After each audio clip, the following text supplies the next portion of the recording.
Here's my cute little office loaf. Piper is my office loaf. Piper is my office loaf. She seems very serious and work-oriented today. I wonder if Piper will look up here so we can see her sweet little face. Oh dear. It looks to me like she's thinking, isn't this a place of business? Yeah, shouldn't we be doing something business-like?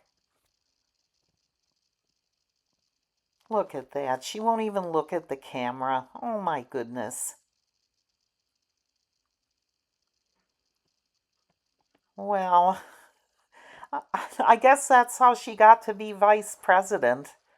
Yeah, she doesn't have time for any foolishness in the office. Yeah, she's just gonna sit there and think about things and keep an eye on what's going on. Look at that. Just a perfect example of how to behave in the office.